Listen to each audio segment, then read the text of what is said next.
Okay, now I remembered the video. And begin.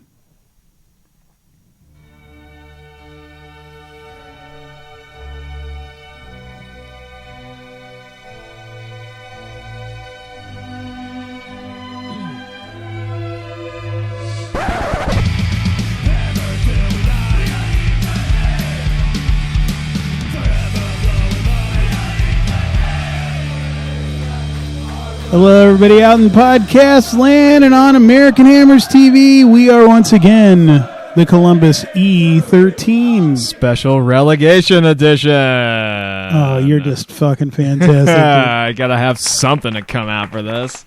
Okay, so it's not a real fun week again to talk about West Ham United, but that's what we're going to do because that's what we do. We go to the game. We go watch the games. We commiserate. We talk about it later. Out of this pain, we've made sweet, sweet content. Okay. Yeah. Okay, so first, we got a weird list of things to talk about. Most of it, strangely enough, not football related. But let's start off talking about that shit show against in the second half against Brighton. Wow. Yeah, I mean, my day was ruined after that. I mean, my mood has been ruined ever since. It's odd. You know, we went from unbelievable elation to what the hell was that? What the hell was that? And then again, what the hell was that? Yeah. No, I used to work with a guy several years ago who, you know, when his exclamation for incompetence or someone just doing a bad job was like, oh, that guy could fuck up a cup of coffee. And I am feeling that, you know, at almost every level of this squad. So that being said, I have fucked up a cup of coffee before. How? I don't really know. Too much coffee? It's just water and beans. Yeah. That's okay. That's like, you know, I couldn't open a can of baked beans once. So, you know, we all have our moments, but yeah. Were you using scissors? No, I just could. I was like a kid. I was probably like 10, 11 years old, and I just couldn't figure out a can opener. Okay, got it. You know, I was never a very mechanically inclined guy. You were guy. a minor at that. Yeah, but, you know, we adapted and overcame. That's okay. But, you know, we're not seeing that from the squad right now, are we? Well, I mean, it kind of seems like a bunch of monkeys fucking a football out there right now, to be honest with you. I mean, truth is, offensively, we have like one guy doing his job, it seems like. I mean, was Snodgrass just lucky to have gotten two and then being wide open for a third? I mean, Antonio did his job. Antonio did his job. And then how do you make such a horrendous substitution? I mean, I know, like, you're talking about Masuaku coming in for him? He can't go the full 90, but it was just like a light turn, and it was like we couldn't even get the ball forward in those last 15. It was just like, I don't trust him to do anything after this. You thought it was safe at the point. At that point, we were still up 2. It was like is that 3, correct? Yeah, it was like 3-1. And then what? There was you don't know who in the back four, if in this trio of Diop, Agbana, Balbuena, like who's going to make a mental error and gigantic mistake. I mean, and that was just such a poetic second goal for Brighton to just see it roll, to see it trickle in. Yeah, like, you know, someone bowling and then they just roll it like between their legs. Like they granny shuffled it. Exactly. It was awful. Yeah.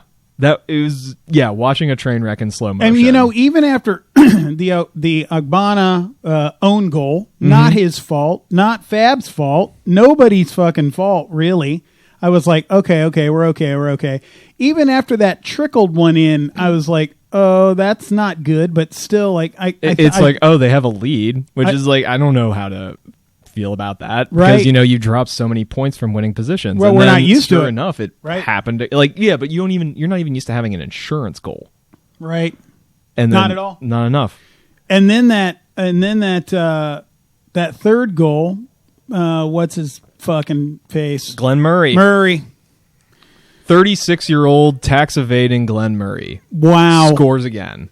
and on what looked like such an obvious handball, and I was just like, I remember when he scored it, I was under the screen, it's a fucking handball, it's a handball, and then when they showed it in super slow-mo, not a handball. Yeah. I mean, it's like the laws of physics of the way that it came off of his right tit was like so odd. It looked like it hit his forearm, his right forearm. I was like, that had to be a handball. Then they showed it close up, and you can totally see green in between it. So I mean, I saw a headline, didn't read it Monday, that some survey was like 2/3 of Premier League fans are unhappy with how VAR is being used this year. Yeah, and that's great, but I mean that does little for what I end up having to watch. Hey, you know what? We'd be in the shithouse either way. I saw another post that was called the VAR less table. Did you see that? Yeah, I did. Mm-hmm. And West Ham was only 13th. Oh yeah, no, I'm like, you're mad on the one hand because I think if you wanted to just look back on January, it feels like the wheels were off in every possible way. Yep.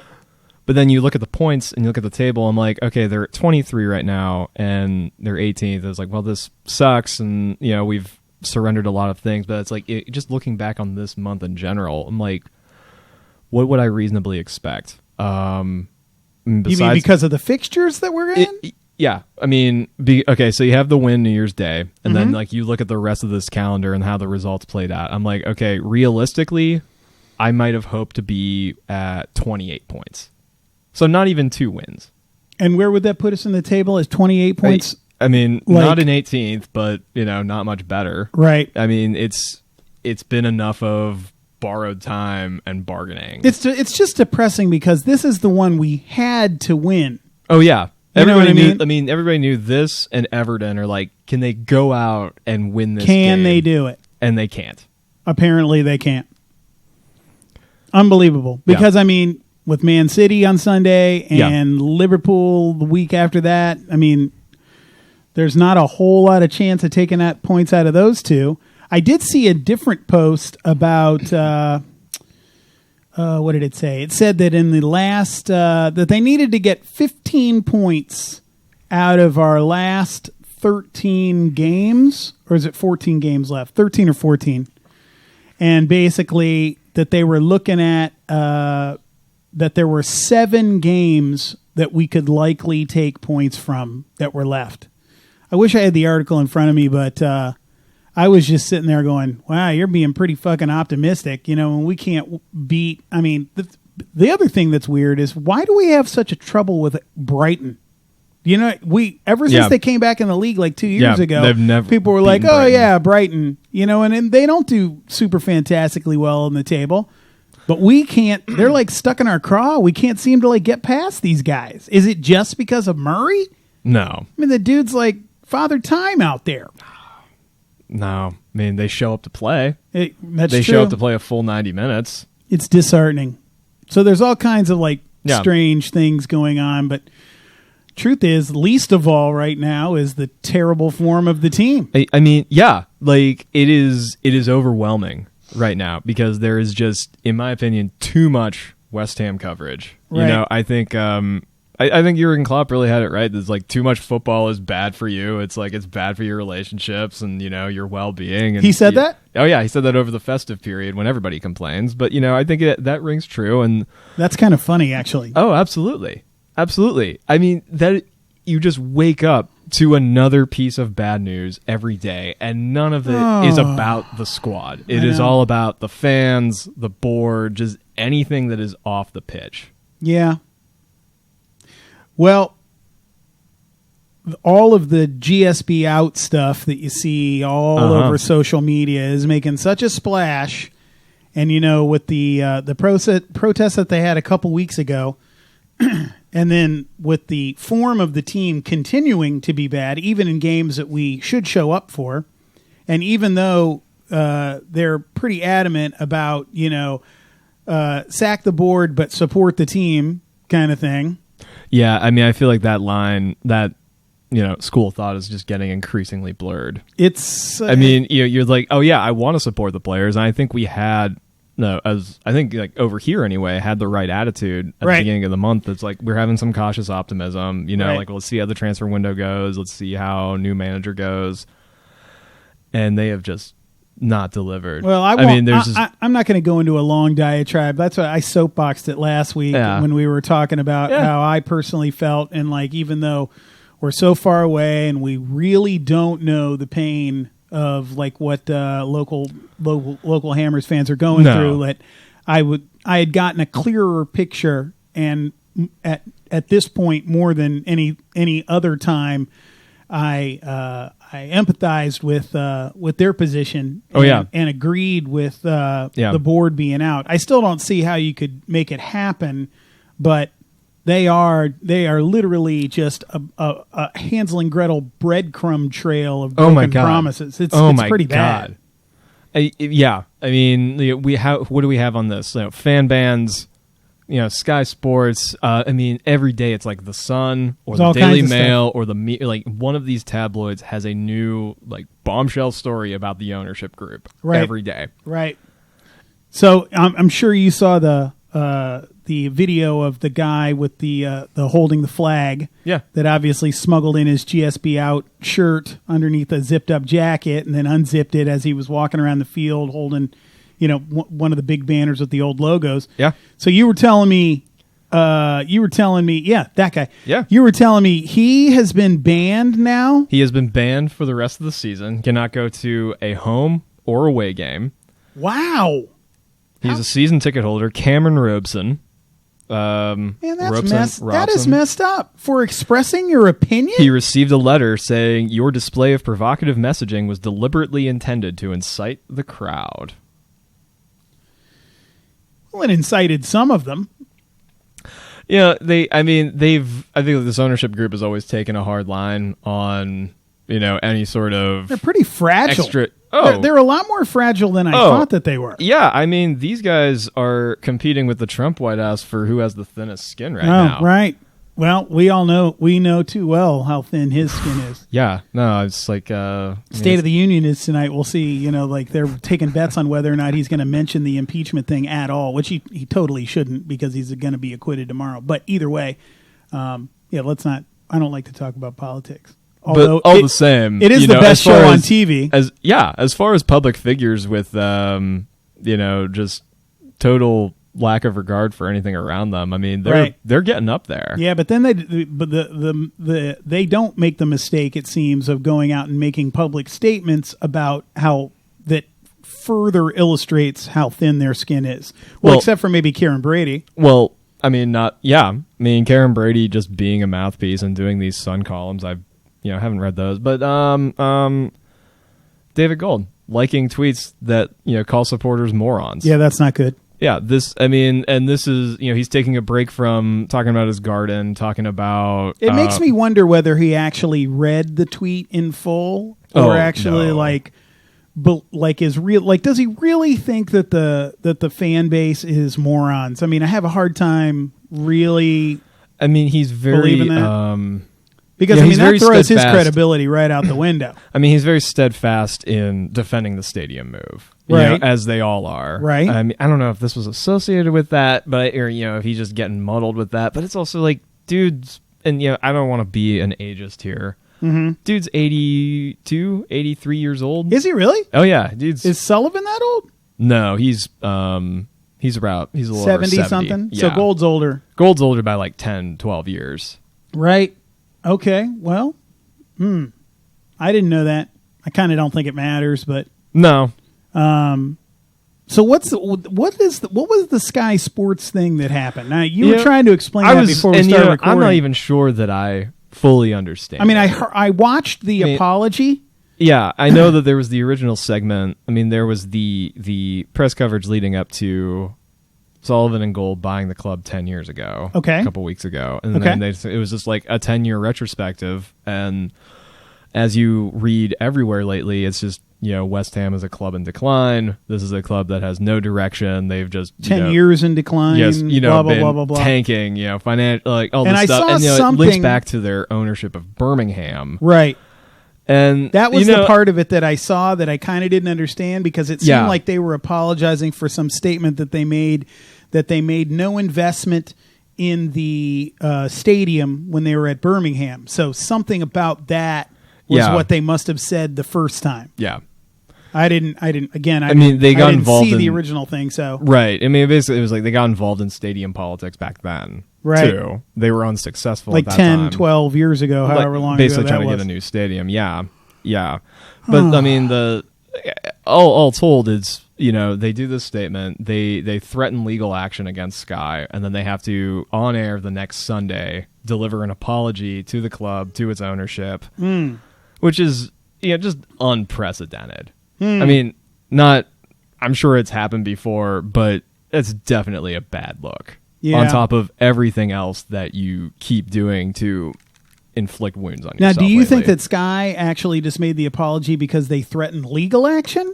Because I didn't hear that was part of it. I thought that, well, of course, I might have been reading something that was, penned by somebody that's behind the GSB out movement. I don't know. I would believe that. Like, do you think that even like frivolous lawsuits, those are expensive for everybody involved. Sure. And, the easiest thing to do is like, okay, we'll give you 30 seconds of airtime or whatever, and then we're going to move on. It was definitely a Sky Sports, like, actually announcer or pundit or whatever who made the apology. It was Andy it just makes me wonder whether there was like pressure to make him do it, or if there was actually threatened legal action. That part of it, I don't know.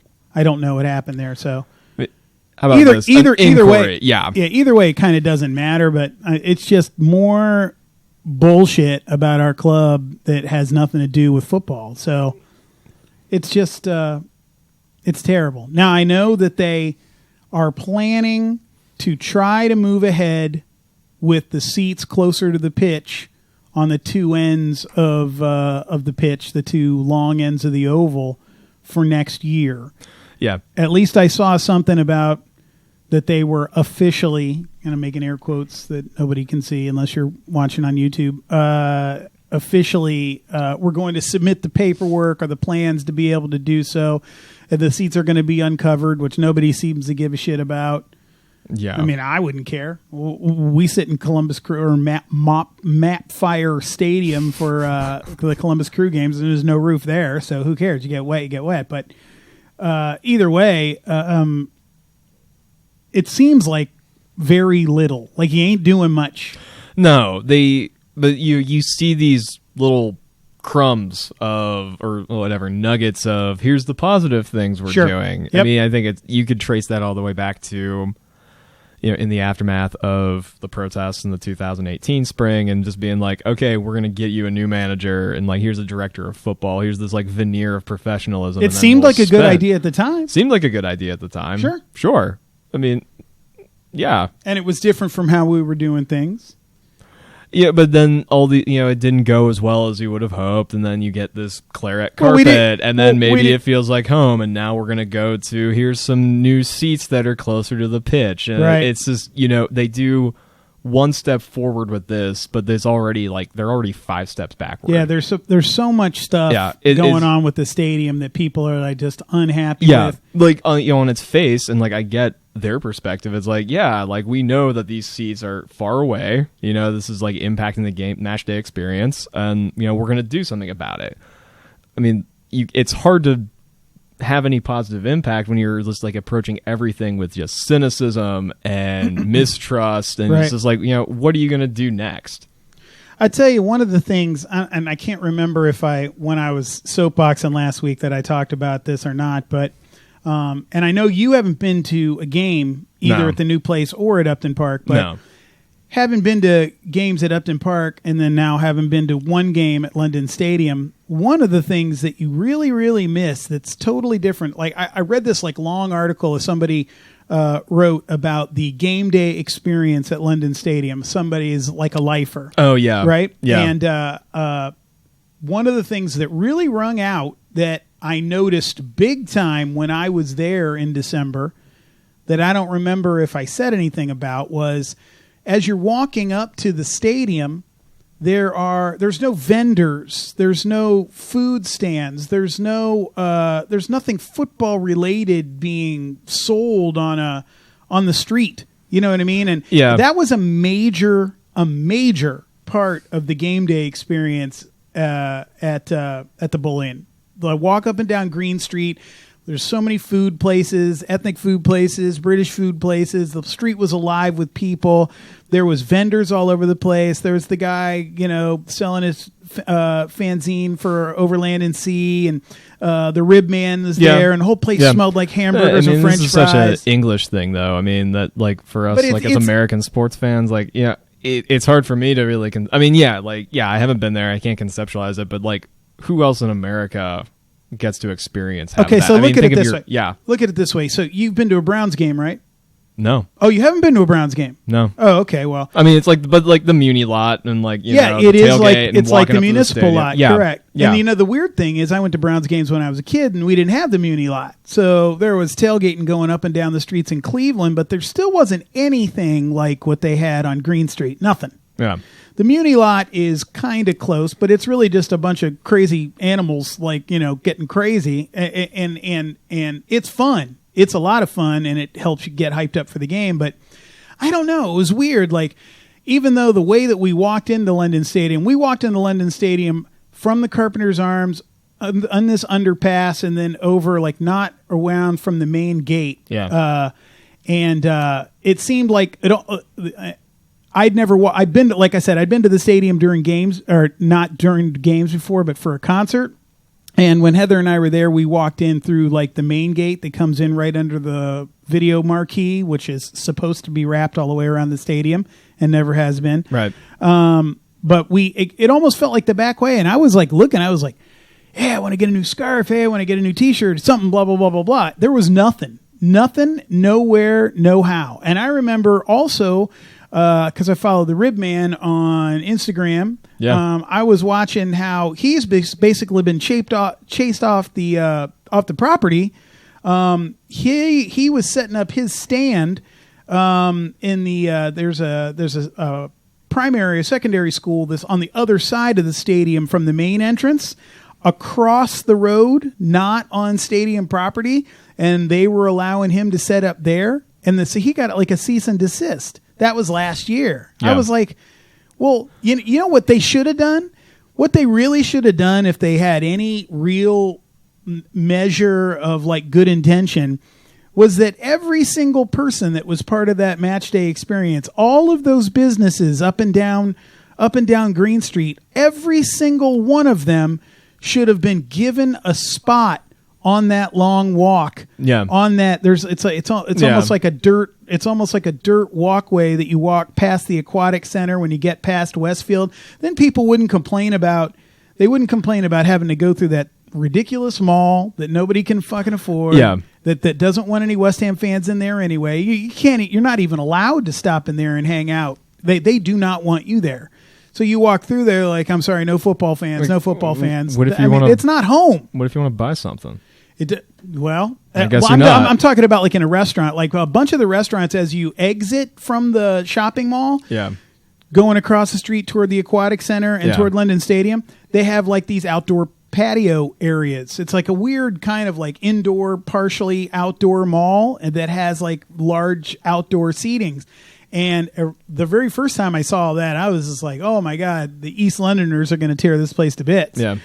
You're not allowed to sit there. You're not allowed to stand there. If you get off the tube and you walk through the mall, they want you to keep moving, brother. They want you do not want you in there. Yeah. No, I mean I've read these accounts. And I can understand. It's definitely disheartening, and I think this is a topic for another time. But I do wonder how some of this will translate to Columbus Crew, where we are getting a new stadium in just a couple of years. Right.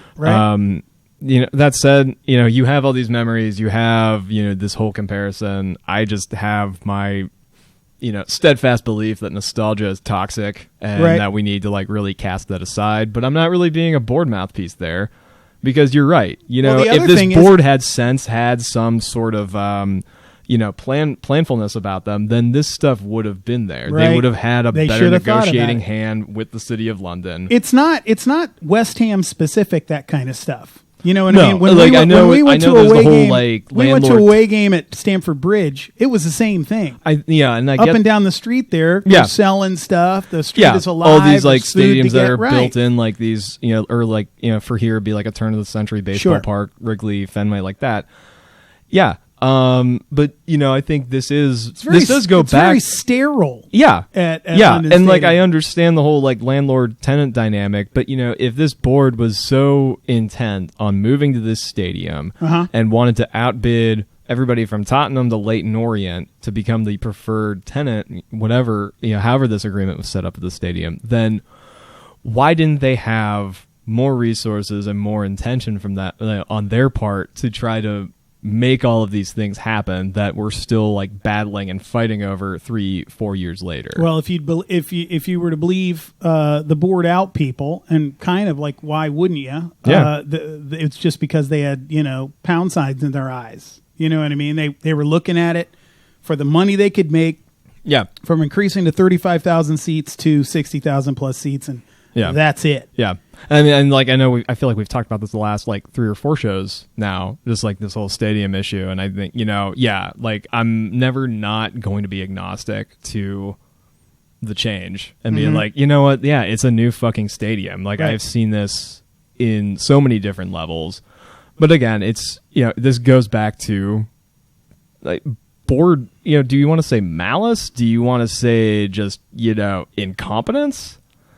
It goes back to this bored out sentiment. Yeah, there has to be. I mean, they have to have their motives. They probably don't want to spend every dime of their personal fortunes. Yeah, but there definitely could be a little bit more. I don't know. I'm trying to think of what the word would be. Like goodwill towards the things that they've promised, or at least the things that they've wanted to include in the match day experience. Because truth is, I mean, compared to what it was, the match day experience, I mean, I was blown away by the place, but compared to what it was, the match day experience sucks.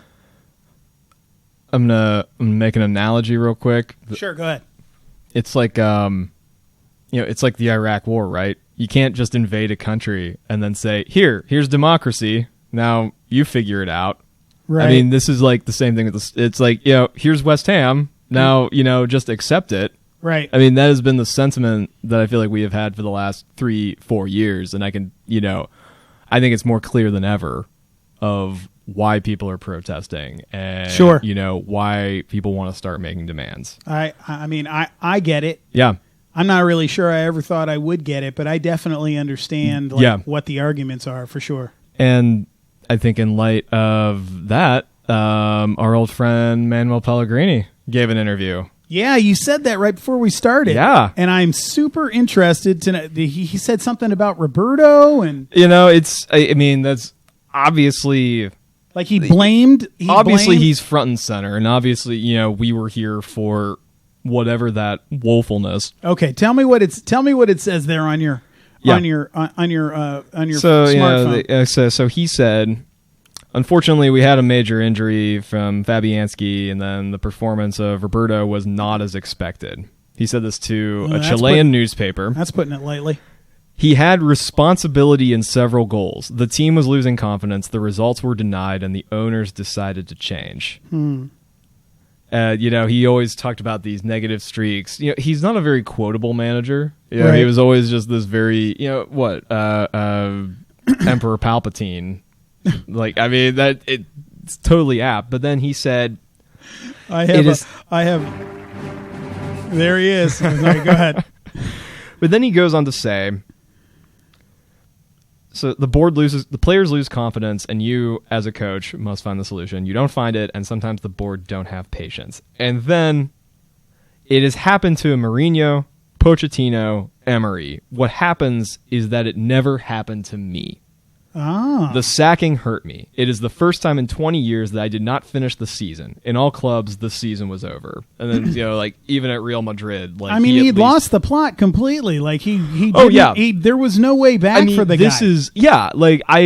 I think reading you that, can't be surprised. Reading that, it goes on. The light goes off in my head more than ever that this guy and David Sullivan were made for each other. People who can do no wrong. You have to go this way or no way, and you were content to throw anybody under the bus. So you're thinking he's just, in everything he said, he's just not taking any blame. I guess he's not.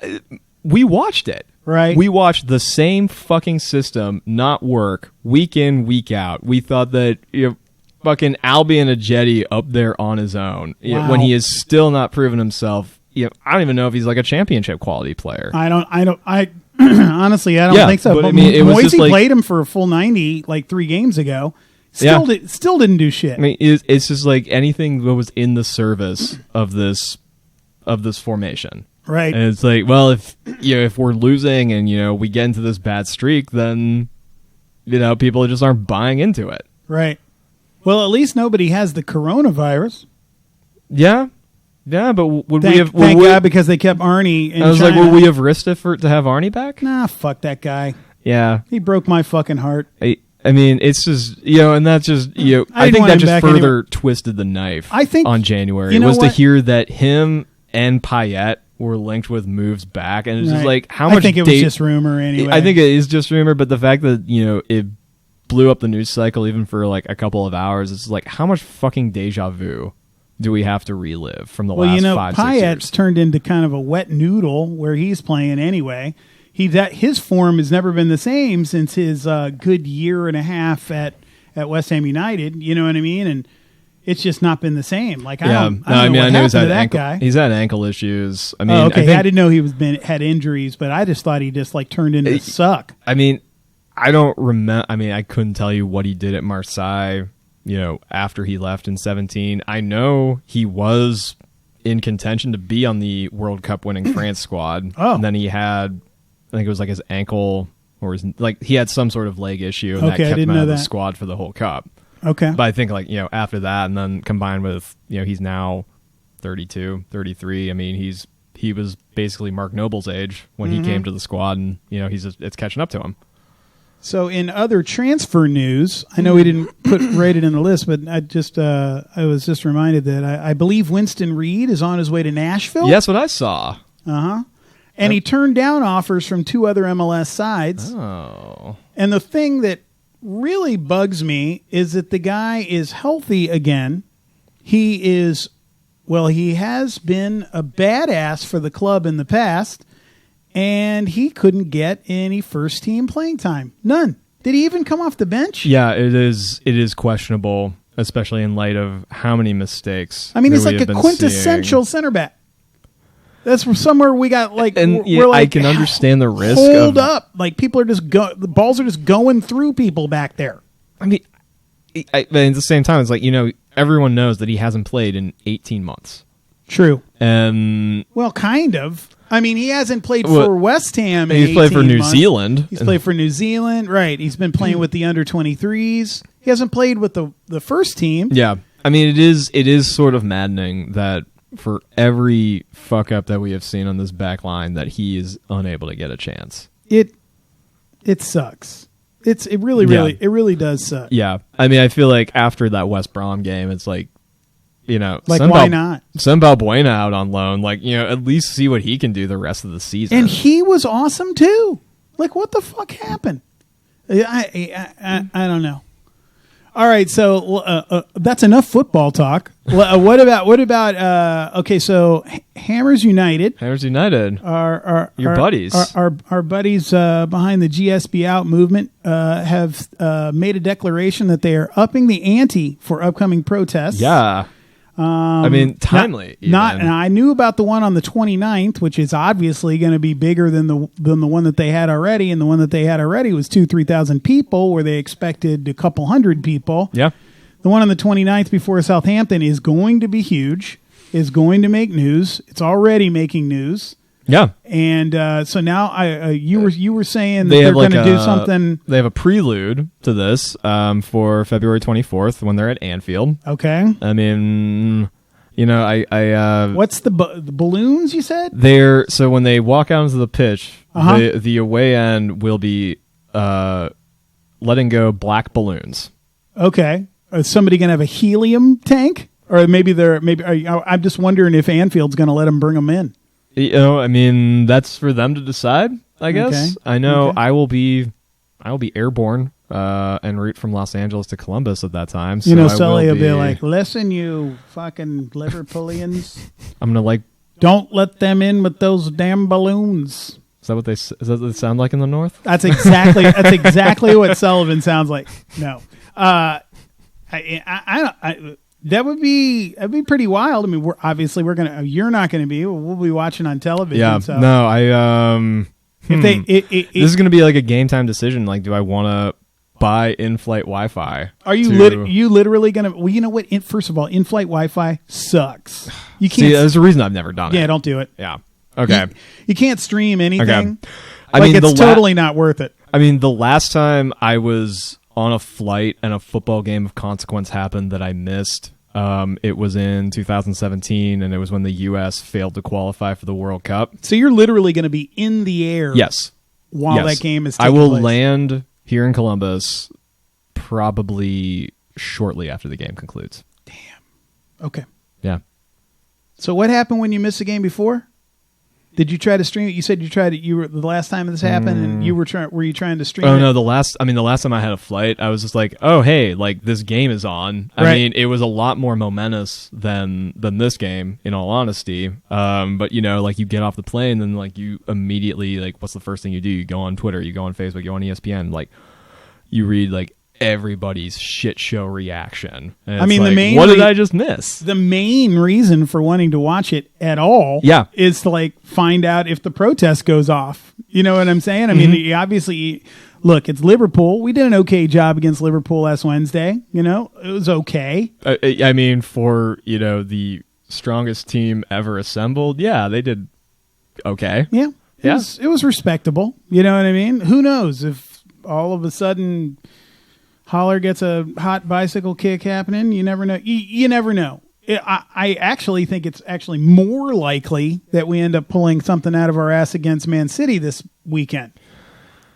I feel like this is just a retreat. Not likely, but more likely than against Liverpool. It's just we've done a lot of talking ourselves into things and bargaining. Sure, and, why not? Hoping for the best. I mean, the most recent example was a couple weeks ago against Leicester, and it was like, oh hey, they're on a downslope, right? And then they get blown out 4-1. That's right. They're on a downslope. Yeah, City's on a downslope, but they also came out and beat the shit out of us back in August, which we should have known was more of a sign of things to come. Was that 5-0? 5-0. Oh. Yeah. Yikes. Okay. Yeah. And then the excuses started after that game. Okay. Yeah. Well, I mean, I don't think anybody made any excuses after that. Somebody was just like, okay, the season starts next week. I remember. Yeah. It was just like, well, it's the champions. This is what's gonna happen.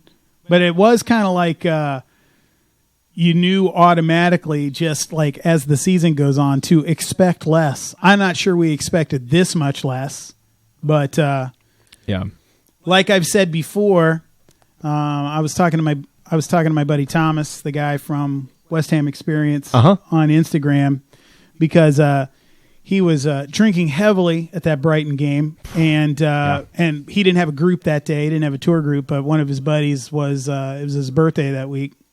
So I think I was showing you guys the picture on his Instagram of like the piles of like pictures that were empty. Yeah. In any case, it was like we were like, just like we said before, we're on cloud 9, and then he didn't even like he's been texting me back like game time. Like he didn't text me back anything until the next day. He was just like, where do we go from here? Yeah. Yeah. Yeah. I mean, I got a ride home after the match from our friend Eric Holtz, who will be joining us very soon. That's right. Yeah. So stay tuned for, a neurotic lawyer from Cleveland. But, we were just like, silent in the car after the match. And I'm just like, you don't want to bet against or you don't want to like root for relegation, right? You know, there's just like, I mean, too I wouldn't much. think so. Although I've seen a couple people online that. There's going to be not those a popular opinion, but there's going to be those contrarians out there. Sure. And, while you can sort of level with yourself on what would that actually bring, it's ultimately not something you want to happen. But, in the aftermath of this game, I'm just like, yeah, like I don't want them to go down, but it's like, then what happens if they stay up? Like, we're just going to do this again next year. That's exactly right. Mm-hmm. That's exactly right. Mm-hmm. Unless they all of a sudden have some magic fairy dust, which gets everybody in line, and you would think that magic fairy dust equals you're still going to get paid 100% of your contract, but every single person on the team gets their pay gets cut in half. Yeah, there was another story. Like, for every doomsday scenario, there is currently a story right now. It is actually a pretty good time to be a West Ham content creator.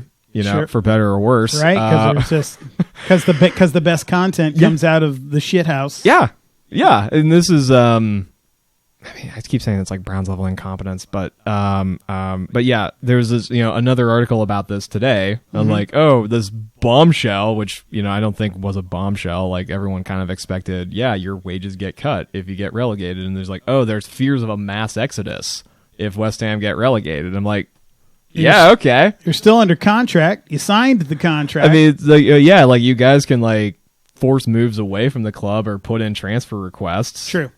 But, it's like, and whoever they try to get away is like, do I want him to leave? I mean, there's a good chance that answer could be yes. They're also saying that particular issue is the reason that their latest signing, their last signing of the window, Jared Bowen was almost didn't sign because he was all, I guess, first of all, did we really just gank that from Newcastle United? Like, they had Palace. it it was from Palace. Yeah, Palace. I mean, Palace and Newcastle were the early places of interest. Palace had like some terms. I want to say they agreed to a loan, right? And then West Ham was willing to pay the fee to make it permanent, right? Which is what they did, right? Yes. Okay. They paid what, 20 million, something like that. Yeah. And then there was the saga of Friday afternoon, where like I went for a run around like 4:00, so like 9:00 London time, and I'm like, okay, I'm gonna come back home. I'm going to turn on my phone. This transfer deal is going to be done. And then the first thing I see is fucking Jacob Steinberg saying West Ham are going to have to submit a deal sheet at this point. So they had to get that extension. Right. And then what? They didn't need it for long, but I mean, literally people were reporting that nobody knew where the guy was. Yeah, he was on some train ride. Supposedly on a train from Hull to people were posting pictures of like people waiting at train stations, like current picture of David Moyes waiting for a train from Hull. I mean, it was funny. Yeah. But then when they made the announcement, they're like, sleep well, Hammers. But I guess he hadn't been with the team long enough to be allowed to be in the lineup that day. Did you see some of the in-game photos of the guy's face? Like, as he was watching, like, oh my God, what the fuck am I just get myself into? Yeah, it's... I mean, I feel like the feeling was this sort of smacked of desperation. I mean, this is like another like, here's a nugget that the board is throwing at you of like, here's some positive things. Like, we're signing a young player. We're signing a guy from the championship where we've had some signing success. But he is a goal scorer. Like, he has the statistics to back it up. Sure. And and it's like... He is young. He is a goal scorer. He's hungry for goal. I mean, look, you can only tell so much from like a highlight video, and everybody's got a highlight video, and everybody's a fucking superstar when you see a highlight video. But what did I read? Something like in 135 appearances, not all for Hull, but in 135 appearances, the guy has 50 goals. Yeah. Some fucking crazy thing like that. I was like, whoa. I was looking up his stats, and I was looking up like, a couple highlight videos Friday night. He is third in goals scored in the championship. Wow. And tied for sixth in assists. Wow. And apparently he has pace. Okay. And apparently he is able to get shots off quicker and not dither. Well, he doesn't. He doesn't wait. Yeah, he doesn't. I mean, what am I screaming down front every game at Pub Mahone? Why are you waiting? Yeah, I see the same shit happen with the Crew. Nobody's playing one-touch football out there. You know what I mean? If the ball is coming at your feet, Yeah. You got to be ready to hit it. That's it. You can't like, oh, I'm going to get a little closer. Oh, maybe I'll like pop it off. No, you need to fucking go for it. And nobody seems to have the balls right now to like actually try to make that happen. So that is a net positive. I mean, I guess we're going to have to watch and find out, you know, how well this translates to the Premier League and, you know, how he fits into this system. I mean, I hope he brings a little bit of his creative recklessness to the rest of the team. You know what I mean? Yeah, I think it's another situation where I'm like, I would like good things to happen, and I hope that this is like a great success. That said, I wish they were prioritizing a right back. You have your doubts. Yeah. Well, I just think if you were only going to sign one more player in this January window, I would have liked to have seen somebody in the back. And apparently they were going for something. And this was reported along with the Bowens. That was the guy that said they were making a move for Barcelona's Musa Wague from Senegal. I mean, it was just like there was just something about the timing of this where it's like West Ham can make a statement by saying, yeah, we got this young, dynamic player, and he's English, and oh, by the way, it's Independence Day since we finally got Brexit done. I mean, it's at least it's look, whether or not it has all the trimmings of like a good political move. Sure. We really like our English players around here. Hey, I do. Yeah. I think that's what we're sorely lacking in a lot of areas. You know what I mean? Like people that already know the physicality of the game. You know, I've already talked about that before. Yeah. But I'm excited to see what the guy can do. I hope he gets to start. I very least hope he gets to get in there for the second half. I mean, he could be the wild card that ends up launching a wild hair day against City this Sunday. What'd you think of Souček on Saturday, by the way? If I give like what Claire and Hugh does, and they give like the rankings, I would say Souček was like a solid 4.5. Yeah, I mean, like he had some involvement early on, and then the second half, I think it got to be 60 minutes in. This dude is absolutely anonymous right now. There was once or twice when he was handling the ball that it got taken away from him. Yeah. I remember easily. him getting involved in like one or two build-up plays in the whole second half. But I do like that he's a big guy. He's a big body. He can hold somebody at bay while he's still handling the ball. It looked like he had the skills to do it. I just think once again, he wasn't really prepared for the physicality. Yeah, I get a feeling that he's going to get up to speed a little quicker. I also think that if we end up getting relegated, he might be the first one to like bail. You know what I mean? I don't know. That might have been something I read, but in any case, I think the jury's out on the guy. Yeah, you know, jury's always out on anybody new. Yeah. But you know, I'm holding up a lot of hope for Bowen for sure. I would love to see the guy look. So if Bowen ends up playing in the position where, like, say, Lanzini, who has fallen asleep, even since he's come back, I mean, the best thing I saw about Lanzini was that he was wearing a Kansas City Chiefs I saw that jersey, like getting ready for the Super Bowl. I love Lanzini.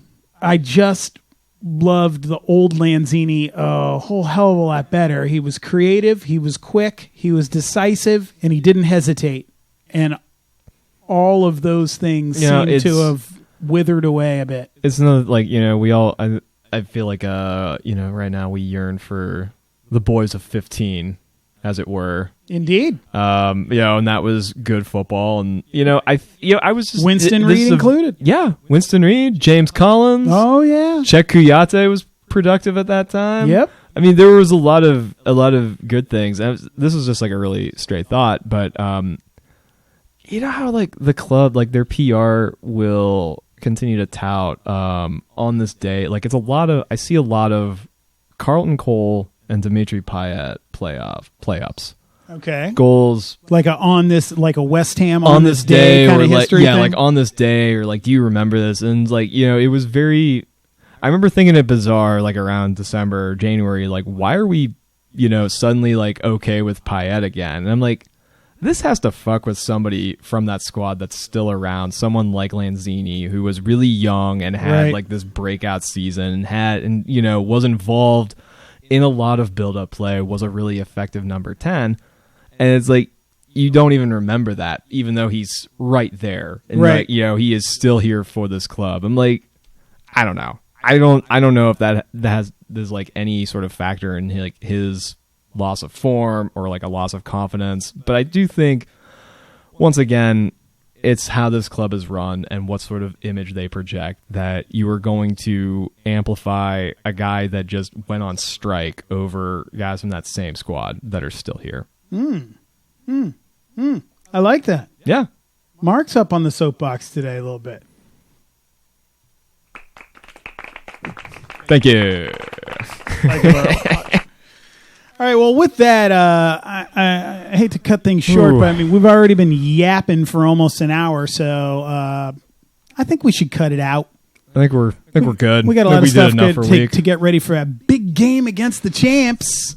You know what I'm saying? Yeah, buddy. So, thanks again, Mark, for coming over. Next week we've got Eric Holtz. The one and only E13. Oh boy! The original Hebrew Hammer. Eric used to live in London and is claret and blue through and through.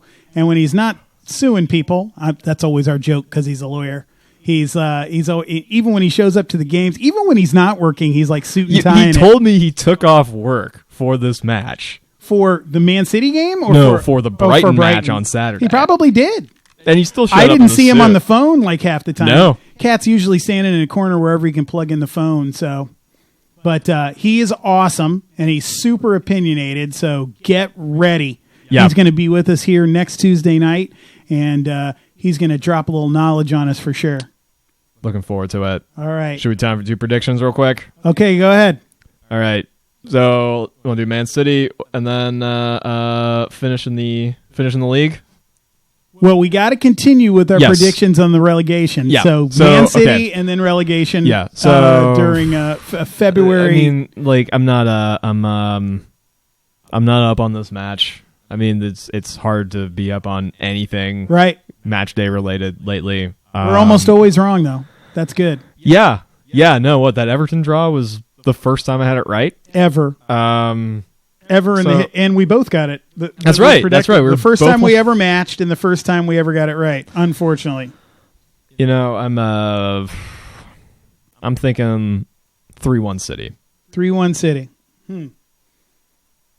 Okay, I am gonna say 2-1 City. All right, and I hope we're both fucking wrong. I hope I'm wrong every time I make these. All right, so relegation at this point, given all the things we've read. I feel like I started last week. It was somewhat optimistic, but I feel like it is ultimately the steady hand to say 17th. 17th is, to me, putting it optically. Okay. But I'm going to say 17th. So that's not the thumb on the scale quite that'll dip us down, but that's as low as we can go without going away. Oh, yeah. Which means we have a whole nother season of the same descent. Yeah, but we're getting really good at this. Yeah, well, you keep practicing. That's the way it works. Okay, so I, too, do not believe that we're going to go down. I think last week I said something like I thought we were going to end up 14. Yeah. I'm going to stick with 14. I think we're going to end up 14. These are some I wouldn't say fighting words, but I'm surprised, Kevin. I'm an optimist. I'm still super unhappy with a whole bunch of shit going on with the team, but I don't think we're going down, and I don't think we're going to be all the way at 17. I think there's going to be a little bit of fight in the dog in some of the games that are easier to win. I just think that's what's going to happen. Or we can just warp into the future when West Ham will be awesome. Not a Picard spinoff. Absolutely not. Although that Picard show is really fucking good. Oh, is it? Yeah, have you seen it? No. Ooh, okay, well, once again, Hammers, thanks for listening. Thanks for watching. And we are the E13. Come on, you irons.